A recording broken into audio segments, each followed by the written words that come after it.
Good morning. Welcome to the First Parish of Stowe and Acton, a welcoming and spiritual community. My name is Johanna Pyle, and I am the clerk on the Board of Trustees. I just have to tell you, there's a funny typo here. It says R-O-L-L instead of R-O-L-E. And I always want to say, like, I'm a sesame roll.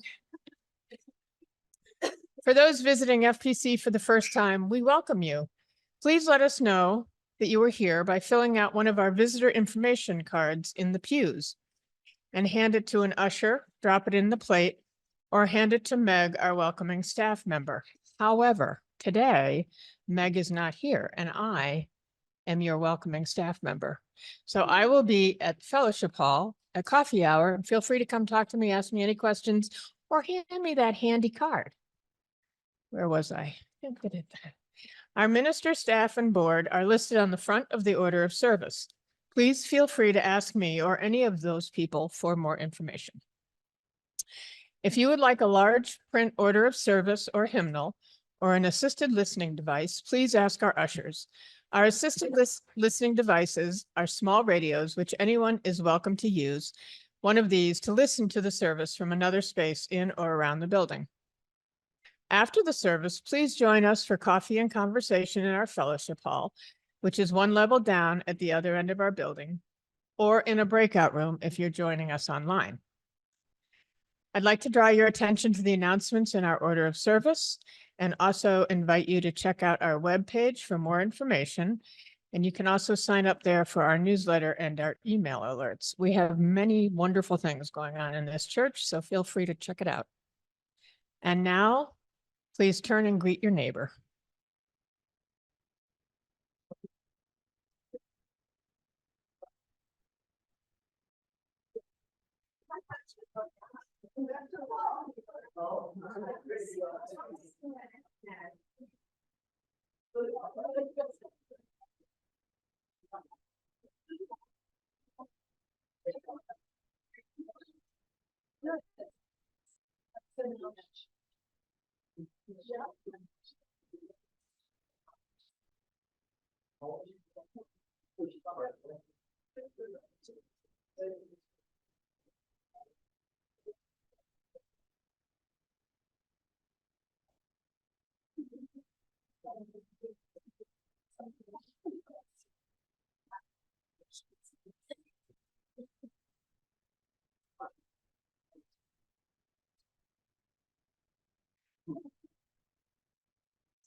Good morning. In honor of African American History Month this month, many of the pieces in our order of service today come from contemporary Unitarian Universalist African Americans, our opening words, our meditation words, and closing words. Kristen Harper is a UU minister who was only the second female African-American minister to be called to the settled ministry of a UU church. And she graduated 2 years before I did from the same seminary. Having graduated with her D-Min from Meadville Lombard in 1999, she's been serving the Barnstable congregation since 2002. And these are her words: each day. Each day provides us with an opportunity to love again, to hurt again, to embrace joy, to experience unease, to discover the tragic. Each day provides us with the opportunity to live. This day is no different, this hour no more unique than the last, except maybe today, maybe now, among friends and fellow journeyers, maybe for the first time, maybe silently, we can share ourselves. And our chalice lighting words are from JeKaren Olaoya, who is a lifelong UU poet, writer, mixed media artist, and death and grief doula who serves Beloved Congregation, a program of the FOS Collaborative at Meadville Lombard School of Theology, and the UUA Board of Trustees while attending seminary. She writes these words titled, "May this light guide us." And thank you, Johanna, for lighting our chalice. We light this chalice here in the darkness of winter as we wait. This temporary space is one filled with prayers to be answered, love to be given and received, miracles to be witnessed again. May this light guide us until the light of the sun returns again. Our opening hymn is one, I don't know if you all have sung a lot. Die Gedanken sind frei, is it familiar? It's pretty easy. It's an old German folk tune. The thoughts are free. It used to be a favorite in my congregation that had a lot more German heritage in Michigan. So please rise in body and spirit and enjoy. Number 291 in your gray hymnals.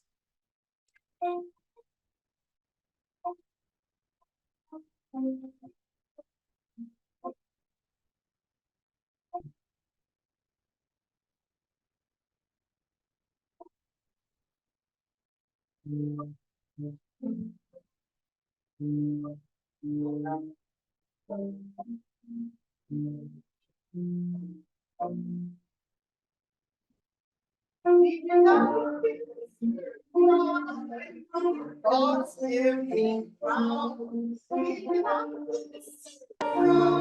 My thoughts give me power. No scholar can map them, no hunter can track them, no one can deny. Die Gedanken sind frei. My thoughts are as free as wind or the ocean, and no one can see their form or their motion. No hunter can track them, no traveler find them. My thoughts may be still, but every thought I will.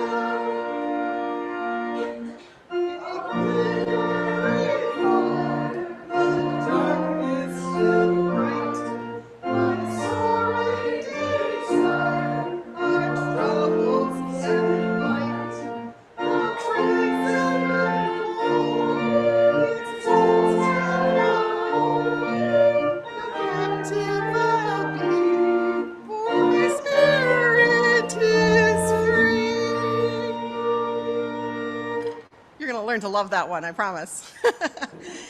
Please join in our covenant and affirmation. Love is the spirit of this church, and service its law. This is our great covenant, to dwell together in peace, to seek the truth in love, and to help one another.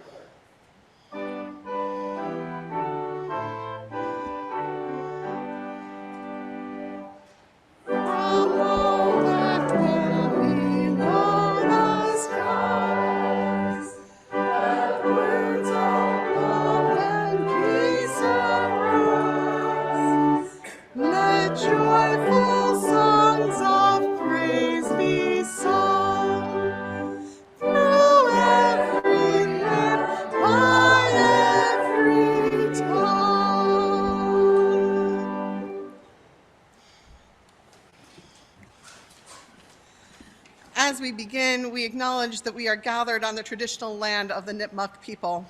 They were not the only inhabitants of this land, but they are the ones we acknowledge as having been wrongfully removed from it.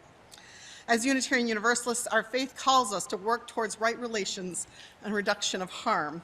We acknowledge the unfair removal of these first inhabitants, recognizing there is no clear plan for what right relations means and what steps should be taken next. But we can begin by remembering the lives that were taken, that all lives are worthy, and that all peoples should be able to live with dignity, and that we strive to continue to do better through each generation. May it be so. At this time in our service, we like to share our joys and our sorrows. And our lay minister, Ann Wickham, is going to share those that we've received by email. And then we invite you to raise your hand and share here in the sanctuary, and then we'll ask for those offline. Please remember, online. Please remember to share your name as well as your joy or sorrow. Thank you. Last week, I shared the tradition of the Unitarian Society of Marlborough Hudson to light a candle at the end of their joys and sorrows for the cost of war. And so I wanted to do that again this Sunday, but to expand the thought a little bit, because we've had so many acts of violence in the last week, from the shooting at the Kansas City Chiefs parade to like a shooting last night in Quincy, and the shooting at the church down in Texas, I think last Sunday. And so I wanted to just light a candle for all acts of violence and war, to remember that they have a cost in our society, and to hold up and lift up the people and families affected. I have two sets of words for prayer meditation today. One is the one listed in your order of service, but the first is from Paradise by the African-American author Toni Morrison. She writes, "Love is divine only and difficult always. If you think it is easy, you are a fool. If you think it is natural, you are blind. It is a learned application without reason or motive except that it is God. You do not deserve love regardless of the sufferings you have endured. You do not deserve love because somebody did you wrong. You do not deserve love just because you want it. You can only earn, by practice and careful contemplations, the right to express it, and you have to learn how to accept it, which is to say you have to earn God. You have to practice God. You have to think God carefully. And if you are a good and diligent student, you may secure the right to show love. Love is not a gift, it is a diploma." Words that may go contrary to our theology in many ways, but I think they're useful in that they say something about the active participation in the giving of love and the shaping of God. Our second words are by the Reverend Ali K.C. Bell, who is a Black transmasculine genderqueer UU minister and currently a chaplain resident at Grady Memorial Hospital in Atlanta, and also serves as the chaplain for the Black Lives of Unitarian Universalism. Ali writes, "May we find the courage to revel in the experience of the mystery. May we approach the unknown with excitement, even if we can only muster a tiny bit. May we celebrate the curiosity that leads to searching. May we meet ourselves along the way and love us unapologetically."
Blessed be, and amen.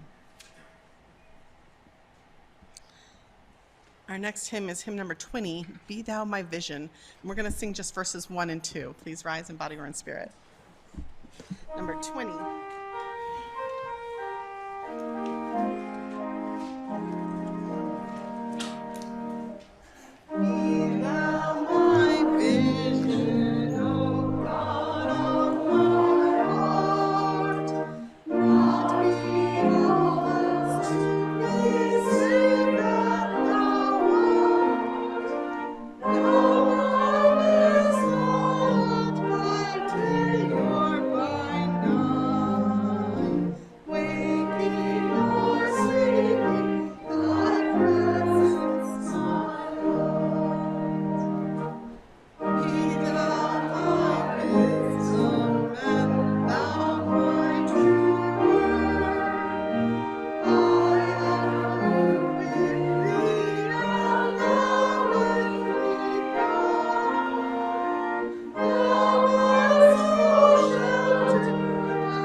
Our reading today is titled Every Woman Her Own Theology by a poet named Alicia Ostreicher.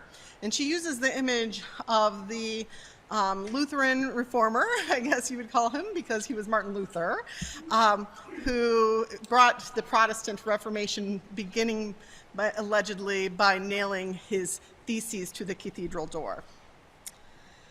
Every woman her own theology. I am nailing them up to the cathedral door like Martin Luther. Actually, no, I don't want to resemble that Schmutzkopf. So I am thumbtacking these 95 theses to the bulletin board in my kitchen.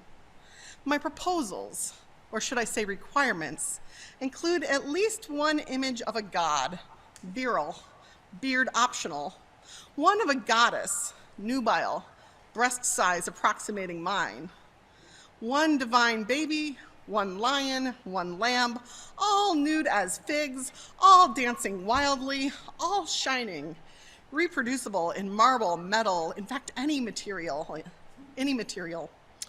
Ethically, I am looking for an absolute endorsement of loving kindness, no loopholes, except maybe mosquitoes. Virtue and sin will henceforth be discouraged, along with suffering and martyrdom. There will be no concept of infidels. Consequently, the faithful must entertain themselves some other way than killing infidels. And so forth and so on. I understand this piece of paper is going to be splattered with wine one night at a party and covered over with newer pieces of paper. That's how it goes with bulletin boards. Nevertheless, it will be there, like an invitation, a chalk pentacle. It will emanate certain vibrations. If something sacred wants to swoop from the universe through a ceiling and materialize, folding its silver wings in a kitchen and bump its chest against mine, my paper will tell this being where to find me. Thus ends the reading. At First Parish Church here, we share our weekly offering every week with a different agency, split 50-50 between their good work and ours. This month, we're sharing our offering with the UU Urban Ministry. You can find more information about it in your order of service and online. They do great work in the community of, I believe it's over in Roxbury, and we've partnered with them for many years. So please give as generously as you are able, with great thanks. And Susan Avery.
When I was an intern minister, which was something required in my seminary years to do a year-long internship at another UU congregation, I gave a sermon on February 20th. It was funny, I didn't even realize when I announced this that it was the anniversary of that, essentially, but it was February 20th, 2000, so 24 years ago this week. So maybe I'm doing this a year early. The sermon was titled A Humanist Search for God, and it is a sermon I've never re-preached in the last 2 decades, although I might have given it at some guest preaching gigs in those next couple of years. And so I thought it'd be interesting to look back at it and at the concepts of humanism and see what I still agree with and what I do not. That's a little self-indulgent of me, so I hope you'll forgive that, but I'm hoping that you'll find in it some resonances with your own theological searching, or if not that, at least an openness and a permission for theological searching. So I began that sermon by telling my story and my theological journey. Here it is, a bit updated. When I was in 8th grade, I decided I was an atheist. I remember the day I decided to tell my mother. My parents raised me in a Unitarian Universalist church that was very humanist, but they were both definitely Christian. They would tell me parables of Jesus when I was having trouble with my sisters or at school, and they would pray before meals often. My mother, in particular, was very Christian at that time and actually later went back to the Methodist Church and went to seminary to become a Methodist minister. She was in seminary before me and after me, but never finished. So on this particular day, I finally went and I told my mother that I think I'm an atheist. I was worried that she was going to freak out and tell me I was going to hell. So it was a difficult thing to say. What a relief it was when she said she still loved me and she believed that I would go to heaven anyway. My mother was a true universalist. As I went to college, I started shifting from my pure atheism. I learned a new word that I hadn't known before for what I thought I was, agnostic. Agnosticism means you don't know about the existence of God, and it can be divided into 2 categories, hard agnosticism and soft agnosticism. A hard agnostic is one who believes it's impossible to know whether or not there is a God. And a soft agnostic is someone who thinks, well, it could be possible. I personally don't know. I'm definitely in the soft agnostic category. Hard agnosticism is way too certain for me. It's a sort of atheistic agnosticism or an absolutist agnosticism. After all, Charles Darrow, lawyer of the Scopes monkey trials, said this: I do not consider it to be an insult, but rather a compliment to be called an agnostic. I do not pretend to know when many ignorant men are sure. That is all agnosticism means. So I was in college and then continuing on into my graduate student years where I studied for an MA in English. And I would, throughout those years, get into long discussions with Christians, either among my friends and roommates or at tables where the Christian groups were advertising their groups at student activity fairs. And I was fascinated during those years by the concept of belief. The idea that you had to have a belief in Jesus to be saved that so many espoused. That was fine, I felt, if you already had belief. But if you don't have belief, how do you come to believe? How do you get there from disbelief to belief? That was my big question. The Christians I talked to were adamant that it wasn't about proving God. They couldn't prove God. You shouldn't need proof. It wasn't about logical argument for God. And they tried sometimes veering into those areas, but theologically, fundamentally, they believed it had to be about belief. You just had to believe. I remember long conversations with a Mormon subletter in my rental home who would say he used to be an atheist, but he had found the faith. How? I would ask. And he couldn't really give me the answer. Now, sometimes the answer wasn't simply belief. There was also the idea that they had been visited by God. God had spoken to them or appeared to them, or Jesus had, and thus they were converted to the faith. So that's great, I would say, but why has that not happened to me? If that's what it takes, and we all need to be converted, why doesn't Jesus appear to anyone and everyone and get it done? Well, you have to open your heart, I was told. But I knew that my heart actually was open and willing.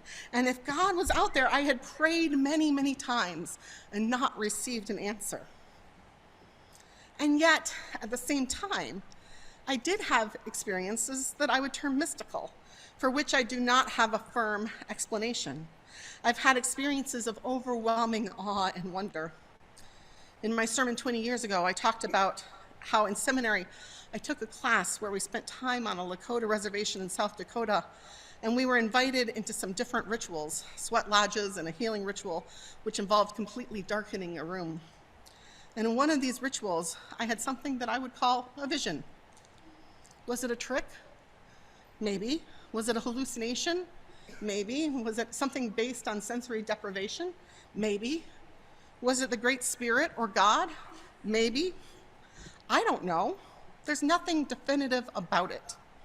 So I was still agnostic post-vision. In the years between college and graduate school is when I think I found humanism. I briefly toyed at that time with becoming a minister, and I picked up the reading list from the UUA of all the books you were required to have read before they would certify you.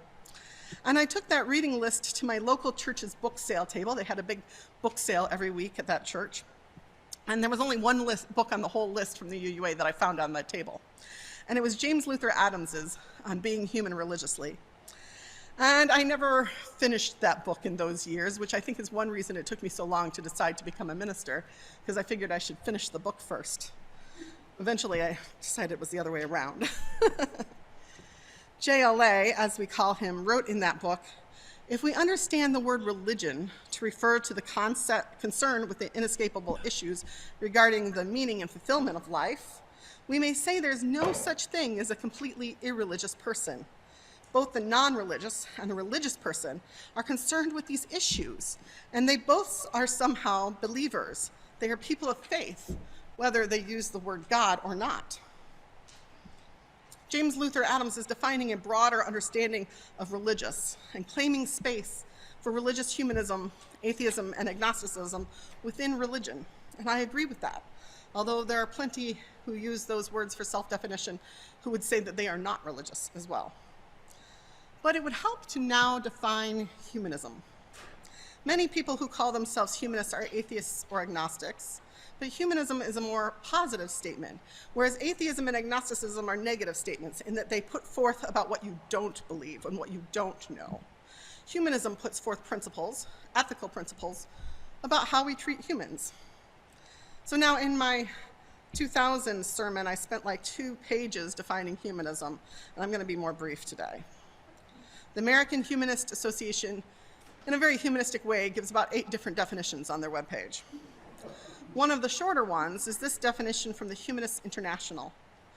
Humanism is a democratic and ethical life stance which affirms that human beings have the right and responsibility to give meaning and shape to their own lives. It stands for the building of a more humane society through an ethics based on human and other natural values in a spirit of reason and free inquiry through human capabilities. It is not theistic, and it does not accept supernatural views of reality. Now, back when I gave that sermon, A Humanist Search for God, one of the members of the church's humanist group asked to have a conversation with me before that Sunday and after the newsletter came out. So I did, and in that conversation, he was pretty upset about my upcoming sermon. Humanists don't search for God, he said. Humanists can't search for God. His humanism was a hard atheistic or hard agnostic humanism. There is no God. We're completely sure of that. So there's no searching for God. No searching for God in humanism. And that we're certain of it, that there is no ability to search for God. God is completely unknowable at best. But I persisted. I had already announced the sermon topic, and I was going forward. Humanism can include religious seeking, I declared. And while humanism is built on ethics that are atheistic in orientation and this-worldly in application, it doesn't technically disallow a belief in God. Even it is just that it is something extraneous to this philosophy, essentially. In my sermon, I said, quote, "There is so much space in our theologies for questioning, for searching. You do not have to be an agnostic to do it. From theism, even if you do not have to search out for the existence of God, you can search for the nature of God. And humanism doesn't rule out completely the possibility of transcendent experience or of searching for God. And even in atheism, there is still the questioning of meaning for the purpose of life. This is why within humanism, manifesto after manifesto after manifesto has been written to explain it. It's why humanism exists at all. What are the positive statements one can make? How do we arrive at ethics and values? How do we find meaning? These are humanity's questions. This is the essence of why humanism exists. So that's where my theology was 20 years ago or 24 years ago. But where is it now? Has it evolved? Did I ever find God? Well, God never did appear to me in a way that convinced me of the belief in God. And after 2 decades or more of theological openness, I've become more dogmatic about my agnosticism. Here is what I often say. If there is a God, and that God is the sort of God who appears to some people and makes them believe, and God is all-powerful, here is what I know. That God knows what it would take for me to believe, and that God has chosen not to supply it. Now, this could be some sort of test that I am failing, because I don't know and don't understand how to take a leap of faith. But I have actually tried. So rather than believe that God is damning me to hell for some sort of theological shortcoming in my ability to jump, I believe this, that if God does exist, God does not want me to be a believer. Why? Why would that be true? That God is out there who makes some people believe and chooses to leave me unbelieving. God only knows. I choose to believe that if there is an all-powerful God and that God is good and that God does act in people's lives, that God doesn't actually care about belief. God cares about love. God cares about doing good actions. And I think that God must think that I'm doing a pretty good job with the theology I have, connecting with people who are also questioning and disbelievers, connecting with people and finding an ethic of love and leading people to that ethic of love. And that is all that God requires of me. I think that if there is a God, my mom is 100% right. God does love me, and I'm still going to heaven. So that's what I say to you. If there is a God, God loves you, and you are going to heaven. Period. Universalism all the way. But absent that conversation with God, or that apparition that's more definitive than my confusing mystical moments have been, my agnosticism remains. But here's what has shifted. I've decided fairly recently that I'm not sure that I want to still call myself a humanist. At least, not right now. Why? Well, I was surprised that I actually pointed towards this a little bit 20 years ago. Then I said, I agree with humanism that we are limited by our experience as humans. We cannot escape that. Yet I think the question is, what else is there? I do not put humans at the center of the universe. I know we live in a complex world where we are part of an interdependent web of life, and also in a web of non-living things as well. So, 20 years later, I know it's not true that the humanist movement It's true that the humanist movement does not ignore animals or the entire natural world and the universe beyond. It doesn't really put humans at the center. But I find the term itself too limiting because it sounds like it does. It would be like using the word Christian for myself if I was an expansionist believer who put equal faith in other religious traditions and didn't want to say that Christianity is my center, even though I believed it. So I still believe what humanism stands for and points towards, but I want a word that is more expansionist. Humanism speaks to me of a human-centered and very, therefore, earth-bound theology. And I feel drawn to the stars. In her book, Parable of the Sower, African-American science fiction author Olympia Brown's character, Lauren Olamina, creates a theology. And her theology uses the word God, but it says right there in the book that the word God is kind of used because it's convenient and it helps people to connect to it.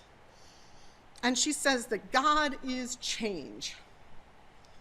If I have found a God, it's not a God that one can have appear to you, call to you, help you out with the results of a football game. It's the kind of God that she talks about when she says God is change. And change is a constant and pervasive thing. But we can shape change. We can shape God. I think that's a little bit of what Toni Morrison was pointing towards earlier in that reading about love. We shape change. Octavia Butler's character calls this theology earth seed, implying something more than humanity, and something that's just beginning, but has the potential to grow. In the parable of the sower, the destiny of earth seed is to take root among the stars. We're destined to leave this small planet behind and move on. Now that's the part of earth seed that I don't know if I believe in. I am certain that I will never leave this planet. But it's a dream that I can hope for all the same, that we will connect with the infinite universe beyond. So, I would say for me that it's no longer quite true to call myself a humanist who searches for God. I'm pretty sure and pretty content that there isn't going to be a God calling out to me or appearing before me, and humanism is like a too tight coat. So if anything, I am now earthseed, searching for the answers to the universe. And while I don't expect to ever get there, the imagination runs free. That's it. I didn't have like an ending sentence that made it clear I was done. You know, may it be so, but that doesn't work here. So,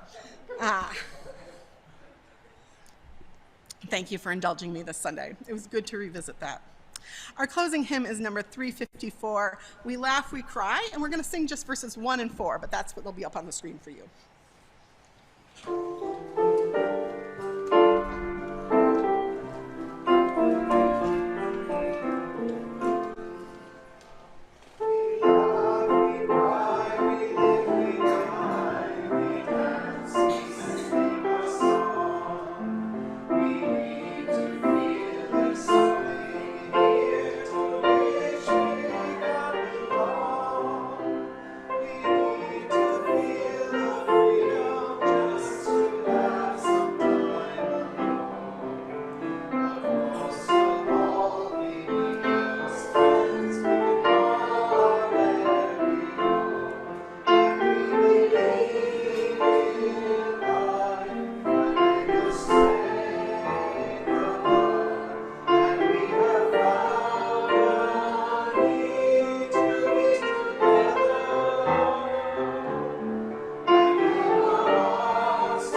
Our closing words are by Melissa Jeter, titled Abundant Grace. Melissa Jeter is a seminarian and librarian in Toledo, Ohio, who's been active in nonprofit community agencies that improve city neighborhoods, enforce civil rights and housing, and shelter women and children from domestic violence. She also makes meaning and compassion through family genealogy crafting, making music, and playing with her dog, Miss Taffy. And I chose these words because they connect back to that parable of the sower earth seed concept for me. She writes, "From this ground, let us sow mercy, justice, and compassion. Let us offer our stories to provide our staples of wisdom. And when we do, let us create and experience the presence and affirmation that allows us to connect with our theological imaginations so that the harvest of our faith will be abundant grace." May it be so. Please join in our closing song.